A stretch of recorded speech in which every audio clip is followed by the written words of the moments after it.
డబ్బా మాటలు, సొల్లు మాటలు, పిట్టలు దొరక ఊర్లు చంద్రబాబు నాయుడు గారు. ఈ సంవత్సరం ఏమైంది? ధాన్యానికి ధర లేదు. ధాన్యం కొనే రైసు మిల్లర్కి యథేచ్ఛగా మీరు పగ్గాలు అప్పచెప్పి, రాజ్యాన్ని అప్పచెప్పి, ప్రభుత్వాన్ని వాళ్ళ చేతిలో పెడితే రైతుకి ఏం జరుగుతుంది? మేలు జరుగుద్దా అని అడుగుతున్నాను. సంచులు దొరకవా? సంచులు దొరకని పరిస్థితి ఏంటంటే ఫోన్ చేయాలంట. సంచులు కావాలంటే ఫోన్ చేయాలంటే నాదెండ్ల మనోహర్ గారికి హలో అని, లేదా హాయ్ అంటే ఆయన వెంటనే ఓ అని వచ్చేస్తాడంట. నాదెండ్ల మనోహర్ గారికి వాట్సాప్లో ఆయన నంబర్ ఇచ్చాడు. ఈనాడు ఆయన రాస్తున్నాడు, రామోజీరావు గారి అబ్బాయి. రైతుల ధాన్యం విక్రయాలకు వాట్సాప్ సేవలు. అయ్యా, ఆంధ్రప్రదేశ్లో ఉన్నటువంటి ధాన్యం రైతులందరినీ కూడా ఒక్కసారి ఈ నంబర్ చెప్తున్నాడు ఏనండి, 7337359375 అంట. ఒకసారి ఆయ్ అంటానండి, ఆయన ఓ ఎండ్ మీ ఊళ్ళోకి వచ్చేస్తాడు, మీ ఇంటికాడికి.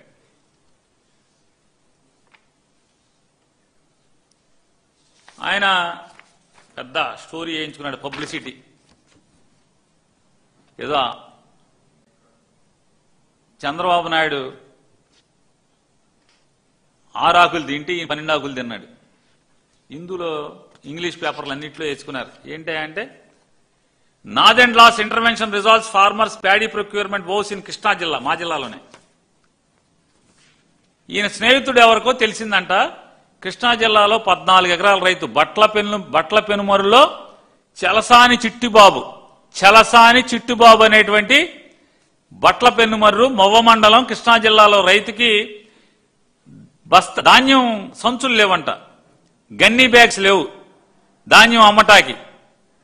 లేదంటే నాదెండ్ల మనోహర్ గారి ఫ్రెండ్ ఆయన, అరే మాకు తెలిసినవాడు సంచులు లేక ఏడుస్తున్నాడు రా, మిమ్మల్ని తిడుతున్నాడు, గవర్నమెంట్ని పచ్చి బూతులు తిడుతున్నాడు రా అని చెప్తే వెంటనే పొద్దున్నే 10:30కి ఈయన ఫోన్ చేశా అంట, hello farmer our officers coming అన్నా అంట. వెంటనే కలెక్టర్, ఆర్డీఓ, ఎంఆర్ఓ అందరూ వెళ్ళిపోయారంట, సంచులు ఇచ్చేశారంట. ఆయన 7 ఎకరాల ధాన్యం ఉంటే 14 ఎకరాల ధాన్యం కూడా అమ్మేశారంట మొత్తం. ఆయన నాకు 7 ఎకరాలకి బస్తాలు కావాలంటే వీళ్ళు 14 ఎకరాల ధాన్యం అమ్మేశారని చెప్తున్నారు. ఎంతమంది చలసాని చిట్టుబాబులకి, ఈ చలసాని చిట్టుబాబులే కాదు కదా, పేరుని చిట్టుబాబులు, కాగిత చిట్టుబాబులు, కైలే చిట్టుబాబులు, వర్ల చిట్టుబాబులు, ఏగా చిట్టుబాబులు, చాలా మంది చిట్టుబాబులు ఉంటారు. వాళ్ళకి మీ చుట్టూ మాకెవడ తెలుసు, మీ స్నేహితులు మాకెవడ తెలుసు, మీ స్నేహితులకి మేము ఆయ్ అంటాం, మీరు ఓ అని మాకు పొద్దున్నే ఫోన్ చేయటం, ఇది సాధ్యమా అని అడుగుతున్నాను.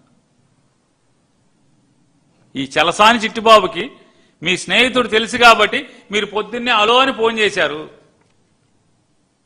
అంటే జిల్లా కలెక్టర్ లేడా, ఆర్డీఓ లేడా, ఎంఆర్ఓ లేడా, వ్యవసాయ అధికారులు లేరా, ఆ గ్రామంలో విఆర్ఓలు లేరా,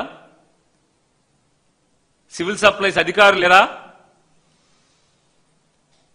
ఎవరు లేడా?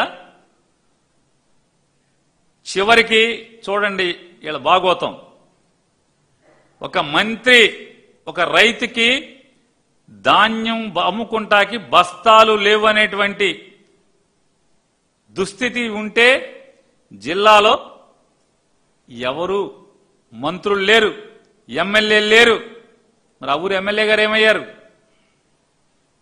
ఆ జిల్లా మంత్రి గారు ఏమయ్యారు, ఆ జిల్లా కలెక్టర్ గారు ఏమయ్యారు, జిల్లా జాయింట్ కలెక్టర్ గారు ఏమయ్యారు, జిల్లా ఆర్డీఓ గారు ఏమయ్యారు, తహసీల్దార్ గారు ఏమయ్యారు, ఎవరు లేరా? వ్యవసాయ అధికారులు ఏమయ్యారు, మార్కెటింగ్ అధికారులు ఏమయ్యారు, కొనుగోలు కేంద్రాలు ఉన్నాయా లేవా, ఏమని? రైతు సేవా కేంద్రాలని, రైతు భరోసా కేంద్రాలని, జగన్మోహన్ రెడ్డి గారు పెట్టినటువంటి రైతు భరోసా కేంద్రాలని రంగులేసి రైతు సేవా కేంద్రం అని పెట్టారు కదా. రైతు సేవా కేంద్రాల్లో సేవలు ఉండవా? సేవలు అందించరనే కదా. అంటే ఆంధ్రప్రదేశ్ రాష్ట్రంలో మంత్రి అంటే సివిల్ సప్లైస్ మంత్రికి తెలిసిన మంత్రి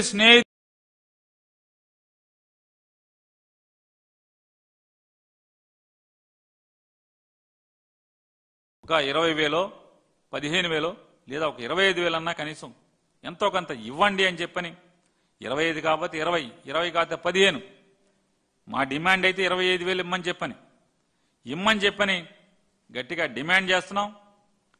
అలాగే తక్షణం ఎక్కడైతే రబీ ఉందో ఆ రబీ ఉన్న చోట ఉచిత పంటల బీమాని వెంటనే అమలు చేయమని చెప్పి డిమాండ్ చేస్తున్నాం. అలాగే ఎక్కడెక్కడైతే డెల్టాల్లో రబీ సాగుకి మీరు పర్మిషన్ ఇవ్వలేదో ఖచ్చితంగా నీళ్లున్నాయి, డ్యాముల్లో నీళ్లున్నాయి, రబీకి ఇమ్మని డిమాండ్ చేస్తున్నాం. రబీకి నీళ్లు ఇమ్మని చెప్పని ఇవ్వాలని చెప్పని డిమాండ్ చేస్తున్నాం వైఎస్ఆర్ కాంగ్రెస్ పార్టీ తరఫున. అలాగే మినుములకి పెసలకి Please subscribe dot news.